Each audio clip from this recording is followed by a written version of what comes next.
ndenge na bande koloba congolais tant bazolo botelema mpona mboka na yo kozwa ngo lokola lisekite mboka ezali kokende kozwa yango lokola lisekite omoni kimia eza na mboka ba politicien baza dépassé miyibi ya mbongo ya leta bino batu bo détournaka mbongo bino batu bo yibaka mbongo ya ba projet ya leta les chefs de l'état na population bazo souffrir bino ba détracteur bino ba voleur ba prédateur bino batu bozanga na ba sentiment égoïste bino batu lukaka ba intérêt na bino mesquin bokangi mino kona minito soki ezalaki formation à gouvernement ndebo bimisi nous les ressortissants de biso ba jeunes de nous exigeons nous réclamons pour que Motonabiso soit poste.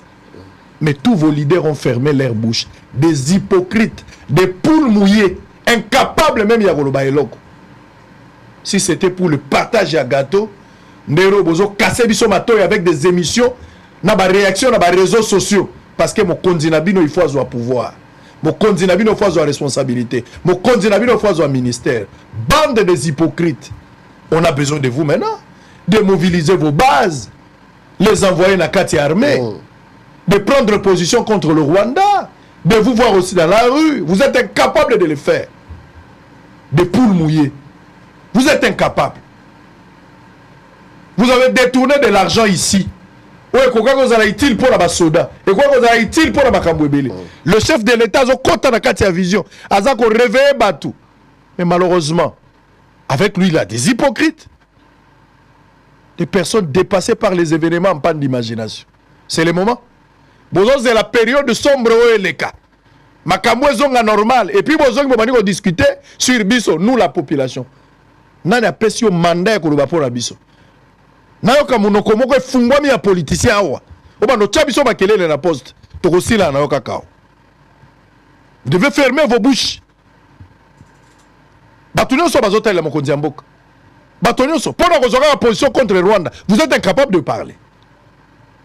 Cher ministre, chers députés, vous êtes incapables de le faire. Bovandi Kimia, des hypocrites. Bozozela, soki Kinshasa quoi? Vous changez de position. Vous avez un dynamisme. Bande des hypocrites. Aux prêtres catholiques, aux sango, aux pasteurs, aux prophètes, aux imams, aux leaders politiques de l'opposition de la majorité. Pourquoi vous le battez? Vous êtes incapables, vous banga. Vous avez makambo changer, ce qui régime est quoi? C'est en ce moment que vous allez prendre position. Normalement, ils ont rapport à eux. Mais ils ont soutenu depuis Kala. Des hypocrites. C'est maintenant qu'il faut parler. C'est maintenant qu'il faut mobiliser.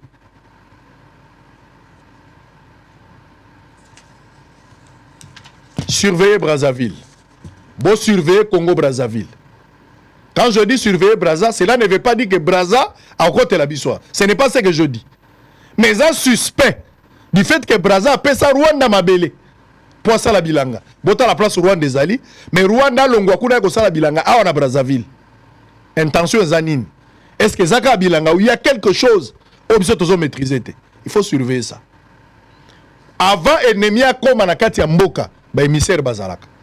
L'ennemi travaille en interne et à l'extérieur. À cause de la bataille, na kati bazo pesa information. Na gouvernement, à cause de la bango na journaliste, à cause de la bango partout bato baza ko musalawan. Vous devez le surveiller. L'ennemi travaille avec l'information. Il travaille avec l'information. Vous devez surveiller les gens ici. Ba comportement ya bato. Hypocrisie na bango. C'est le moment. Vous êtes incapable de dire quelque chose. Bato baza la goma ba souffrir. Mbongo yo ibaki ya yo moko ya million. Zaki mbongo yo ko servir na makamususu. Mbongo yo moko ibaki ya million. Yo moko za na 30 ndako za na 40 ndako. Ça pouvait servir l'armée. C'est inadmissible. Le peuple congolais, mboka o ezali mboka ya Tshisekedi te. Eza mboka ya ba congolais Tshisekedi congolais. Ça dit bisonyo so il faut tomber l'héritage commun. Le président Tshisekedi partira. La vie va continuer. Nous sommes appelés à travailler pour protéger l'intégrité territoriale en mboka na biso. Nani akondima sous lelo bokota na boumbu ya ba Rwandais. 21e siècle. Comment on peut admettre ça? Pour la partage, il y a un intérêt. Barcelone est bêti na Real. Barcelone est gagné, tout Real est gagné. Arbitre ou après ça qui victoire à côté de Zambazu Mandouki à l'obité. Barcelone yoko gagné les soutes. Mais yo muto siflaka. Mandouki ezalaka tango lobaka. So bobundeli mboka na binote. Ko bundela mboka na ko piété. Yebaka ozotambola pona nini. Ozotambola parce que monguna azali ko imposer bino quelque chose o ko ruiner ko kotsa mboka na niveau moko ya molili o boko ko malisusu te. Eloko ni baza ko senga. Baza ko senga bakota na kati ya armée. Makambo to lobaka infiltration depuis kala. Mais balingi surtout zonga na formule ya infiltration. Bazwa ba rebelle ya M23 bakotsa bango na kati ya armée na biso to pesa bango ba grade bakoma na armée régulière. Eloko baza osenga biso za tondima bakoma mouvement politique bakota pe na administration mboka na biso. Eloko baza osenga ezali tokende na transition basangonde wana zananga basangonde bazwa moboko ya transition. Gouvernement ekweya to ça la transition des plutôt qu'organiser. Oya koya wana bako ça l'assemblée ya pe parce que bazwi mbongo. Après guerre wana kozonga kaka. Malade ezali cycle moko toza ko bandel. Pour terminer, il faut ndimonyo kwa mayasuka. Il faut arrêter l'hémorragie. Il faut qu'on y ait comme un souka. Ceux qui sont en classe, ils sont dérangés dans la classe. Aux autres, ils sont au Congo, ils sont en Ngaï. Pourquoi ils sont en Tshisekedi? Pourquoi ils sont en soda? Pourquoi ils sont en Ate? Ceux qui sont sapia beli, makolo muta memage l'hôpital. Mi soit allé la carte tout arrêté. Mon nokonde azolo ba je suis malade. Ils sont silencieux parce que bah dit que ben intérêt na bango égoïste ezate. Ceux qui ben intérêt na bango ekozala ba kota. Moi na classe moko soka déranger la classe. Ba ko bengana e. Cours ko continuer. Mais so biso no déranger professeur à Robima. L'ennemi à la porte. Tu dois avoir une attitude. Les ministres, les journalistes, la population, moi, sur le Congo, vous devez avoir une attitude. Ce que nous voyons à Kinshasa, mon avis est normal. Alors que Goma Yangwana est aucun. Et l'ennemi continue à maintenir des stratégies pour nous faire du mal. Qu'est-ce que vous attendez pour protéger ce pays? Ce qui nous a bengaki batuna balabala pour protéger les pays. Si la formule était bonne, la formule ne changerait rien. Si on a la malaria, soko bikanga na kisi wana mais là qui suppose compatible par rapport au système immunitaire na yo. Qu'est-ce que vous attendez? Pas question de piller, mais veille à conscience. Tenabaki nini c'est n'a pas ça qui a beaucoup quoi. Et zala kindeke en tout cas biso négociations à susciter. Le col là ba betito lo mingi. Biso neto mi organisé. Tokende kozala ba cher à canoter mais tokende na Rwanda, tokende ko bunda. Ça dit tant toujours ba kokende na Rwanda. Regardez un peu ce qui s'est passé avec les frères Wazalendo. Bato na nzamba pambolo ba ce sont des héros. Ngala confirmer sur les botu ko ba baza ba héros. Ba kotina na nini Goma, ça s'appelle comment ville ba rwandaise a pembeni wana. Giseni. Ba kosina Giseni. Voilà, pour la première fois Kagame a monique ba côté lipe na mboka nae. Voilà l'esprit. Ce qui est ok, na eu ko biso ke atabo négocier na ba Rwandais combien de fois c'est une guerre expansionniste. Bazala posa ba espace, bazala posa ba explication na binote, bazala posa bible na binote, bazala posa motema malamu te. Ebende ka motegumba ke bende sango.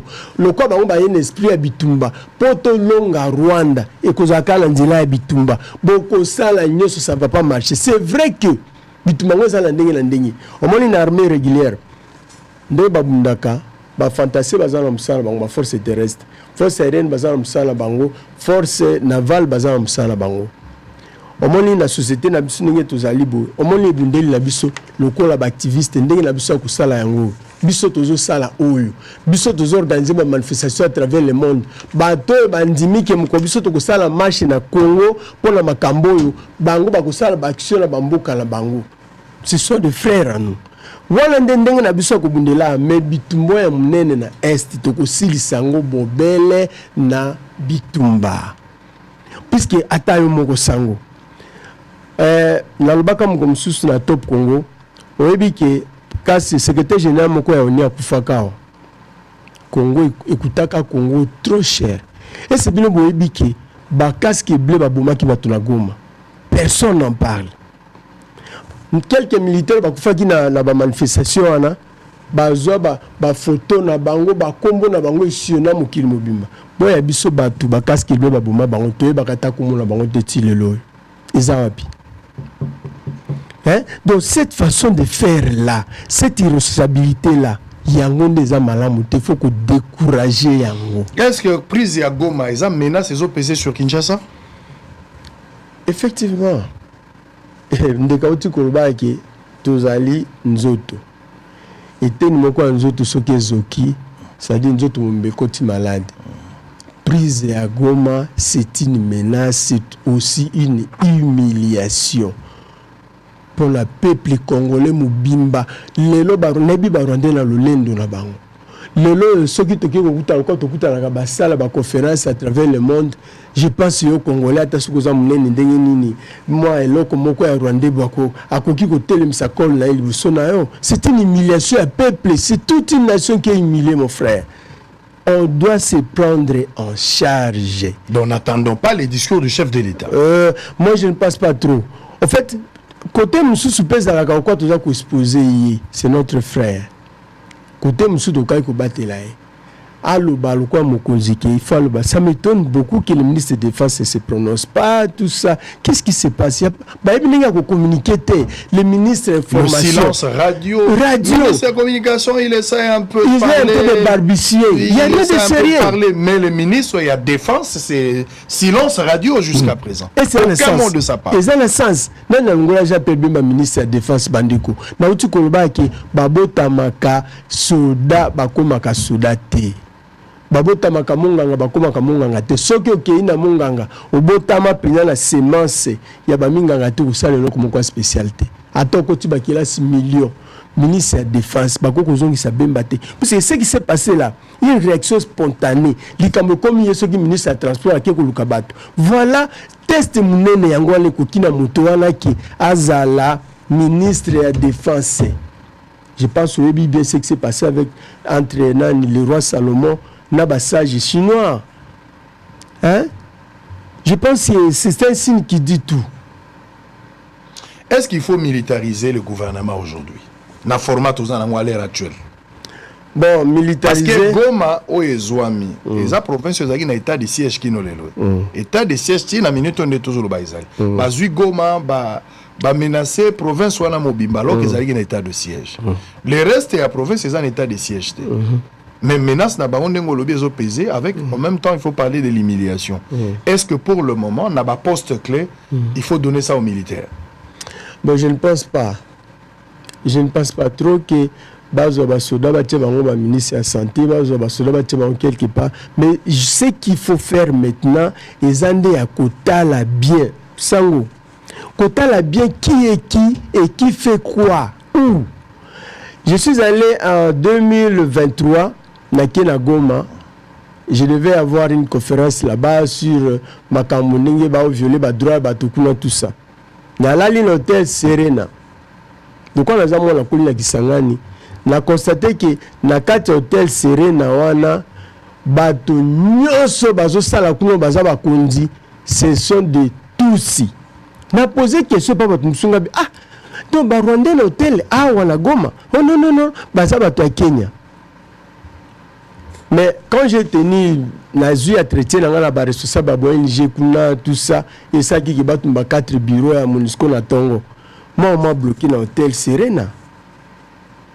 Kenya va se payer quitter pour la salle qui n'a lobby qui va congolais vérité que lobby la tombe qui s'est manifesté dans ndenge na bango 14 jours na Goma. Ti comme qui ba intervention ba organisation internationale de langala qui n'exangali ba pekisinga ko kinexangali la côte avion na zone Kinshasa. Hôtel Serena. Est-ce que bateau bazaka na kati kuna zaki solo bateau bazaki bateau à Kenya ou bien c'était des Rwandais? Service à renseignement la biso. Est-ce que ça totalement la maboko ba congolais ou bien c'est une partie c'est mes maboko ba congolais?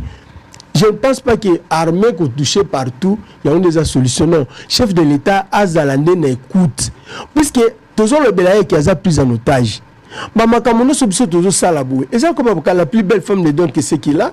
Le coloso salabou, plateau et ayo. Tout se paye, mais on a la foutinine. C'est-à-dire on paye ses contributions à yo.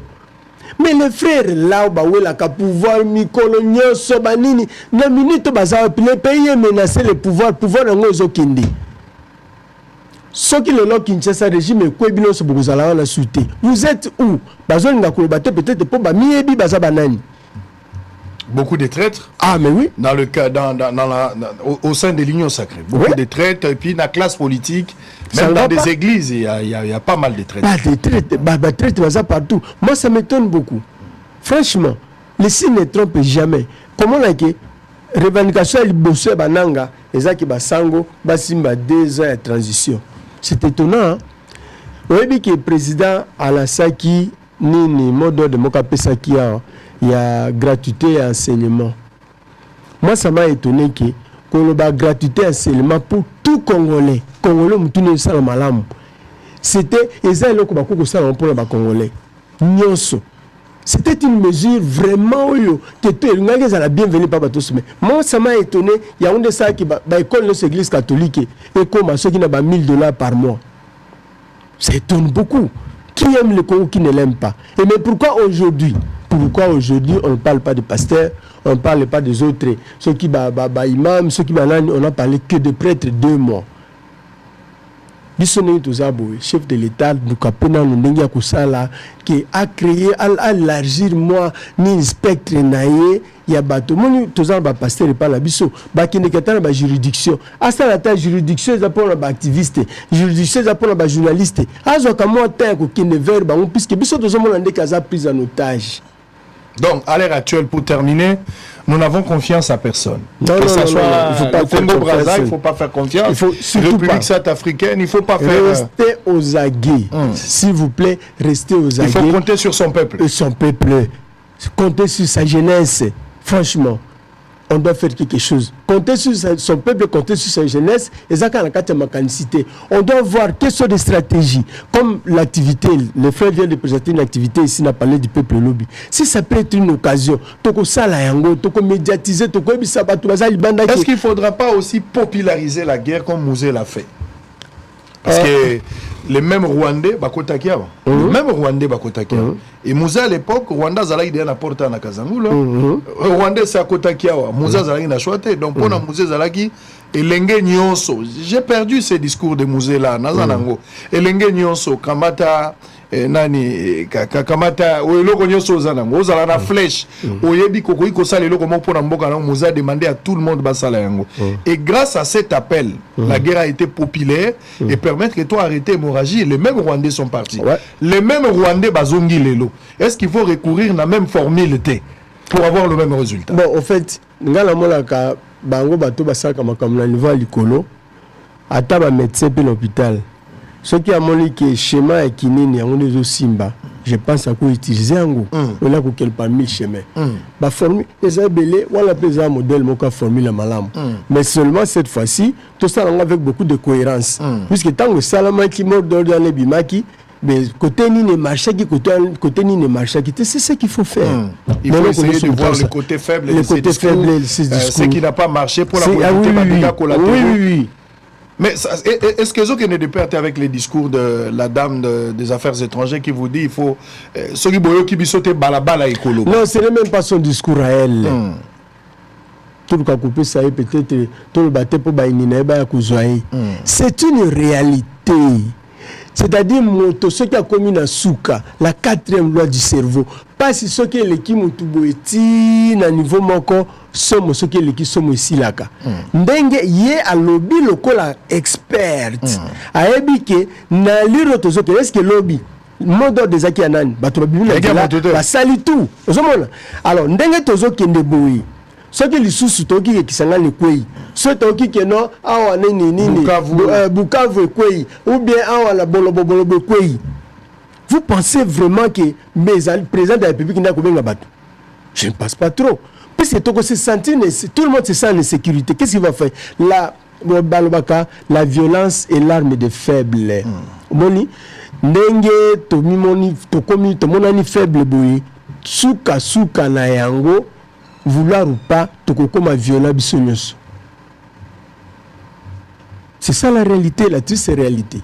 En tout cas, si le monde ne veut pas qu'on arrive jusqu'à ce point-là, sango tozo kene na bango malembe. Lelo nga na sengi na yo sango na sengi na bato mususu bo soutenir la démarche démarche non ezani inexpliqué en d'abord la lingina marché na ba activiste Afrique pe mukili mususu na ba population na biso tozali à to marché na ba drapeau ba pays nyonso tous les pays africains on bazali contre ba menace wana en tout cas to marché na bango na ville ya Kinshasa bato bakomaki mukanda na mboka na bango basala ba manifestation mukanda to remettre yango na occasion ya marché wana to remettre yango à main propre et pas un chef de l'état na ba signature nyonso et pas secrétaire représentant secrétaire général ya ONU awa pe na ya Union européenne basengi bato ya molongo 100 000 signatures basengi ke mobule sila na Congo. C'est juste ça mon frère. Yibi a côté libino na ndako kulu na ye kokota na ndako abandi ko violer ndeko na yo abandi ko buka chambra bazo zombo est-ce que faut tout na papa permission boze la modo na papa to yo moko ndengo zali okoko yeba nini okoki ko sala po bikisa ndako pona sima osolo na papa na sala ki boy peut-être sepela kite nini ozozela maloba ya papa to lingo bikisa na ndako po mongune sa koti. Je ne comprends pas. Regardez ce qu'a été la journée d'hier. Les lopes va étudier Babimina Balabala. Une petite pause, on revient pour terminer. À tout à l'heure. Le peuple doit se mobiliser. Tout le monde se préparer pour confronter l'ennemi. Dans chaque village, les gens doivent prendre les armes, même les armes traditionnelles. Les flèches, les lances et autres choses. L'essentiel et d'écraser l'ennemi, parce que sinon on va devenir l'esclave de ce petit messier de Hutu, de Tutsi plutôt. Protégeons les pays. Votre dernier mot. PHT, puisque Bitumbo Tokolonga Karalamando quitté, ça c'est vrai, ils appellent côté diplomatique. La minute que les images qui font parler, les images qui font pleurer. Autres hommes dans les réseaux sociaux, il y a un biso toko sale la musala. Atala ba marché, toche yango, bisika mususu. Donc ekotambo la mukili mobimba, ezana masangana mususu mukili. Oye kozala toucher les mususu mona moko kande alobaki loko mobu. Mukili mobatel, mususu moki batelemi, ezali pression diplomatique à kusakalate. Basa la pillage puisque on se retrouver derrière pillage wana batu banguna na biso batika biso to travailler et puis bakondi ya mboka chef de l'état est moko en tout cas ba congolais bazabili le frère a dit en tout cas que le président puisse compter sur son peuple sur sa jeunesse peuple ndé ma batu lokola biso boela bino en tout cas toza la posa a créé moi spectre moko boeke o de temps en temps muta kopesa makanisi na total atokende liboso. Puisque tokozonga kaka kutale pa ya bato politique te balakisi déjà ezali na bango polele bakoya te ata soki baye bakosala mosala penzo ya bien te ce sont des mercenaires lokola ba mercenaires bazongi lelo na mboka na bango ils se vendent au plus au fond les premier intérêt lokola intérêt ezali te muta kolinga zonga na kwena ye na minute biso bakongolo toza na intérêt c'est une cause noble tokobundela mabele na biso toza wana. Très bien, merci. L'ennemi ya moto ya linga poussana c'est la peur. Bolongola kubanga. N'ayez pas peur de la mort. La mort est un taxi qui nous amène au ciel. Si Dieu a terminé le travail avec toi, qu'il a décidé que tu dois rentrer à la maison, tu partiras. La patrie ou la mort. Vous devez protéger ce pays. Qu'est-ce que vous allez laisser dans la génération future? Bokotike la bango li solo nini. Bokotike la bango li solo nini. Bozo kanisake bozo bengana Tshisekedi na pouvoir. Bozo kanisake vous portez une autre personne pour le pouvoir. Congo eza Tshisekedi te Tshisekedi est un Congolais. Lokola Yonangai. On n'est pas ici pour protéger un régime, mais protéger la patrie. Parce que l'ennemi a l'ingia quand il s'abisso na likambu ya brassage na mixage, bako détruire encore armée na nengo toko kalisusu ko sala te. Vous devez éviter cela. L'ennemi a l'ingazon s'abisso na formule ya DDRC, ba brassage, ba mixage, infiltration armée. Ils veulent avoir le contrôle sécuritaire. Il y a Est et la République démocratique du Congo. Et qu'on permettre à Rwanda à assurer le couloir économique. Et qu'on permettre à continuer à exploiter. Qu'on y ait des minéraux na biso pour attaquer les partenaires puissants dans le monde. Notamment la Chine. Aujourd'hui, Bazako Somba. Vous avez suivi même les Émirats arabes. Bazako Somba. Bazako Somba. La France, Bazako Somba. Les États-Unis, Bazako Somba. Bola Mukana Likamboyo. Bola Mukana Katia Likamboyo. Toko zonga wa toko koma baumbu ya ba Rwandais. et le pays va disparaître. C'est une grosse bêtise. Soit on veut s'agenouiller devant ce petit, soit on refuse de s'agenouiller. Alors quand on refuse, vous devez vous lever. Nous devons nous mettre debout pour barrer la route à l'ennemi et parler le même langage. Sauver l'intégrité. Mais bino pe bateau boza la pouvoir. Bazo batela mboka te pona bino. Mboko bazo batela ngote pona bino. Tozo bunda te pona bino. Tozo bunda pona avantage à miibité. Pour que quand les choses vont redevenir normales, un petit groupe de gens vont se retrouver au détriment de tout un peuple. Tozo talabino. Nengala bakisa muke frère. Que tous les Congolais partout ici dans le monde. Parce que tous on a des réseaux sociaux, au lieu d'agir dans Bamboko Bazali Bo Bazala Mkiliambele, Bavalinde pour la condamnation, Basala Kibote, Basala Kibote, ce n'est pas le moment. Bato Bazako Koufa na Goma, Ezali Tshisekedi te famille, ceux qui bana Tshisekedi te Monseigneur Tshisekedi te. Ce n'est pas le moment que chaque Congolais puisse entrer dans la danse. Et si Kazali, Totianan Bamakamo Yabiso Pembeni, Tokende, Tosala quelque chose pour la libération à Mboka Labiso. Injustice c'est l'équipe. Conseil de sécurité des Nations Unies, Bakolo, mais jamais de sanctions. Bazoka sanctionné. C'est clair ou pas? Un seul soldat suisse, Arnaud, à Lubaka Mukomoko, je vais libérer la Suisse. A Keneki Komibo à Kaliboso, il y a armée à Balma, Batie, Makonga, modèle, l'un des Suisses, c'est qui libéré. Nous n'avons pas besoin de chars de combat, de missiles, tous à l'angote. Seulement la détermination. Cette cause-là, cette sentiment, on a un patriotisme, c'est trop humiliation, l'équipe, de salir quelque chose. Nous n'avons pas besoin de bombes pour Nayango, non. Juste la détermination. Allez, surveiller le fleuve, surveiller nous entre nous. Nous devons nous surveiller mutuellement. Botala, mouvement suspect, il faut dénoncer à la police, il faut dénoncer dans la force de l'ordre, surveiller, vigilance, Fouezala. Totika distraction dans la capitale. Botika distraction, bon minimiser menace. Bon minimiser en côté. Nous attendons quand le chef de l'État parlera. Nous ne savons pas ce qu'il va dire. C'est le père de la nation. Il va s'adresser à Batubakoyo Kaye. Batubazaro Zelayango. Nations Unies, Aza déjà avisé, Aza averti que ceux qui baboy kokota likamboyo, la rue va parler. La rue n'a pas d'âme. Aza rappelle n'a pas ordre. Baloba qui a lobby dans les Nations Unies. It's the heart everywhere, and we cannot stand still, and we will not. If it is the last thing that we do, this is what we will do.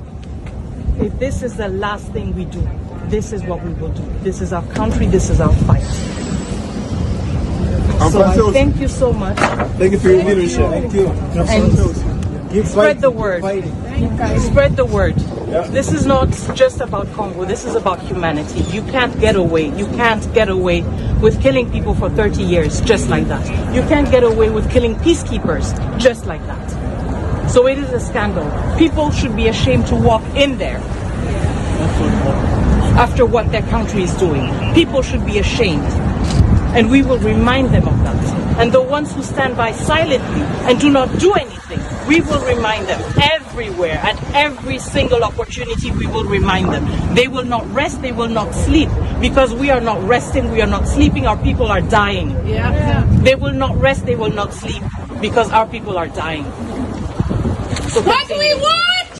Le peuple doit se mobiliser. Tout le monde se préparer pour confronter l'ennemi.